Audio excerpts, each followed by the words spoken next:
And this is taken from the document the Department of Health produced initially to scope out what the AHSN was designed to do. And there hasn't been a lot more central direction other than this. And you can see some very strong themes coming out of here about innovation. And innovation can lead to improvements in patient care, but it can also lead to wealth creation. And one of the things we want to focus today on is that wealth creation aspect of innovation and how, as a local region, we can actually make that work. And to me, when people say, what is this AHSN all about? The simple way I think about it is trying to bring these three critical constituencies together for a mutual benefit to make sure that we've got NHS, universities and business working better together. And I was pleased to be able to include at least one picture from Goya that talks about the forge of three people working together. Slightly heavy-handed symbolism there, for which I apologize. And when I look at these three significant entities, it seems like there are three cultures going on here. And C.P. Snow talked about the two cultures of the humanities and the science. And as someone who's had some involvement in all of these things, I studied in academia. I'm currently involved in helping to set up a group within academia. I worked in the NHS and I'm working with some of the people from the NHS now. I've spent a lot of time in business, both working for big business and for small business. It seems to me that these entities, these communities, have some quite distinctly different cultures. So they have different ways of thinking about things, different objectives, different heroes, different languages.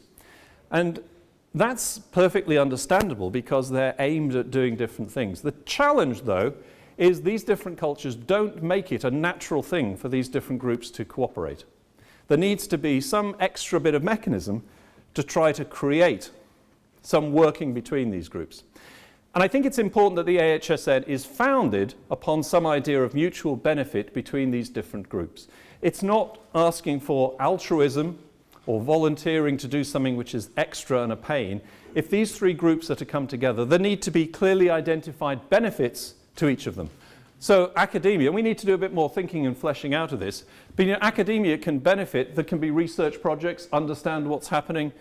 A lot of academics who are doing research want to have impact. They want to be able to translate their research into real things. Lots of opportunity for teaching, careers for students, teaching both for students and also executive education for business. Business interested in the creation of new products, into piloting and trials, and eventually the adoption of trials into the NHS. NHS want to improve care quality. Very significant challenge for the NHS is introducing innovation and best practice. So I think if we can get these three constituencies to work together, there are some significant opportunities for this mutual benefit. And then the question becomes, what about this AHSN thing? Where does that fit? Is it going to be something stuck in the middle between all of these three things that's not really part of any of them? Or can we actually create a situation where the AHSN is seen as being a key part of each of them? Can we make sure that the AHSN can reflect and be engaged with and involved with each of those communities? And how do we actually make this work across all these different people and organizations? And that, I think, is still an open question. It's still something that we're working on. And one of the things we'd like to do with the breakout groups is get your thoughts about how do we actually get this thing to work. The mechanics of how is it structured, how is it organized, the processes are crucial. And we need to keep bearing in mind that this AHSN is a coordination body. It's a liaison body. It can nudge. It's not going to have massive budgets. It's not going to have managerial authority. But if the constituency bodies say we actually want to do something together, the AHSN may be a useful vehicle to try to make that happen. And one of the things I think the AHSN can do is start to overcome some of the fragmentation between these different groups.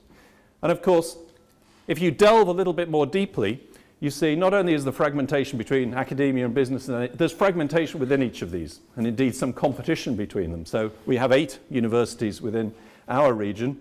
And indeed, you can take it down to the next level. And Oxford, which is the university I know best, we have up on Headington Hill, we have the Churchill Hospital and the John Radcliffe and biomedical research. We've got South Parks Road doing a lot of fundamental science. We have the business community out here by the station and to some extent south of Oxfordshire in the biotech cluster. So there is a lot of fragmentation, and I think that the AHSN may be a mechanism of starting to bring together not only the 3 big groups, but some of the component entities within all of those. We also have a lot of other interested bodies, as well as the big groups of universities, NHS and business. There are national bodies, there's local government, there's a lot of other people in this space trying to do stuff. Which again brings me back to what can the AHSN do over and above what's happening with all of those bodies? How do we start as a community in Oxfordshire, Berkshire and Buckinghamshire to bring all of those things together and structure it? And when you think about the pieces, the components, there are some very impressive components across this region. The challenge is, how do we start to bring them together, and how do we create an AHSN structure that works? Governance, staffing, leadership, all those things that you think about when designing an organisation. And as someone who's done organisation design, if I was doing that for the NHS, it would look different than if I was doing it for a university, and it would look different if I was doing it for a business. Before I say, well, it'd be different for different universities and different for different NHS. And so part of our challenge here is to construct an AHSN which is open and able to work with and be acceptable to each of those different groups. One of the critical assets that Oxford has is this Oxfordshire Bioscience Network, and I thank John Rees, who's I think around here somewhere for, there you are, John, for some of this material. And I didn't want to go through again all the great assets we have in terms of universities and NHS, but from the Oxfordshire Bioscience Network, John produced some data the other day that I thought would be useful to bring up. There is a significant amount of money being raised across our region. And this is quite astonishing to me, that if you look at the 2012 funds, the amount of money that comes to Oxfordshire was 56%. No, there's more than half. We have a significant and very successful cluster of start-up businesses within Oxfordshire. Then we also have some very significant bigger businesses, many of whom are represented today. And whilst the Oxfordshire Biocluster, you won't be surprised to learn, lies mostly in Oxfordshire, most of these are actually in Buckinghamshire and outside, Berkshire I think is probably more of them, with the obvious exception of Oxford University Press, are not necessarily Oxfordshire related. And what I put up on here is some typical pharma or pharma service businesses up there, medical product and device companies in the middle. And then at the bottom, these are rather interesting big entities that happen to lie within our region. And I think this also starts us to think about what is our scope here in terms of life sciences? Clearly pharmaceuticals, medical diagnostics and devices. But actually, there are a whole series of major revolutions going on, for example, in medical publishing. The way in which you convey medical knowledge of chopping down a tree, turning it into paper, printing it off and sending it out, that's got to change. The way in which medical knowledge is managed in terms of when you get a patient, how do you go and look in that information? It's got to change. In terms of how do you get the information from patients and how do you start to, now the patients have got mobile phones, that's going to have to change. So there are a number of interesting companies down here in terms of Oxford University Press, Oracle and Vodafone that may have a very significant influence and a set of ideas about what could happen within our region.